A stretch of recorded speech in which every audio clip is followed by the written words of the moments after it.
দর্শক, আজ বেশ কয়দিন ধরে প্রচণ্ড গরম পড়েছে। যেহেতু মানুষ মাঠে ঘাটে কোথাও শান্তি পাচ্ছে না। দেখেন কি করবে, ধান পেকে গেছে তারপরেও ধান কাটতেছে মুরব্বী মানুষ। এই দেখেন এই ছেলেটা ধান কাটতেছে কত কষ্ট করে, তারপরেও গরমের সহিত এর জন্য আপনার ধান তো কাটা লাগবে, 2 দিন পরে বৃষ্টি চলে আসবে, এজন্য ধান কেটে ফেলতেছে। দর্শক, এই দেখেন অনেক মানুষ আছে আবার ধান নিয়ে যাচ্ছে মাথায় করে, ছেলে পেলে স্কুল থেকে বাসায় যাচ্ছে। একটা লোক বাসায় টিকতে না পারে, ফ্যান নষ্ট হয়ে গেছে, ফ্যান নিয়ে সারথি চলিয়ে রওনা দিছে, বাজারে নিয়ে ফ্যান ঠিক করে আসবে। প্রচণ্ড গরম, এই গরমের তাপে মানুষ কীভাবে ঘরের বাইরে থাকতে পারে? আজকের তাপমাত্রা হলো 40 ডিগ্রি সেলসিয়াস, গাছের নিচে গেলে পরে 36 ডিগ্রি সেলসিয়াস তাপমাত্রায় আসে।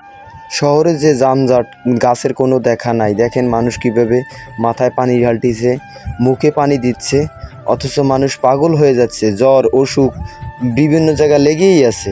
এর কারণ একটাই, আমরা একটা গাছ কাটলেই 10টা গাছ লাগাই না। যে পরিমাণে গাছ ধ্বংস করে ফেলতেছি। আপনার এই গাছে আপনার ছায়া দেয়, অক্সিজেন দেয়, কত বিপদ ঝড় বিপদ আপদ থেকে রক্ষা করে এই গাছ। আমরা এই গাছে আমাদের বেশি উপকারে আসে। এই গাছটি আমরা সবাই মিলে বেশি বেশি গাছ লাগাবো, তাহলে আমরা বেশি বেশি। আমার চ্যানেলে নতুন হয়ে থাকলে অবশ্যই সাবস্ক্রাইব করবেন, আমার সাথেই থাকবেন। অবশ্যই যারা সাবস্ক্রাইব করছেন অসংখ্য ধন্যবাদ।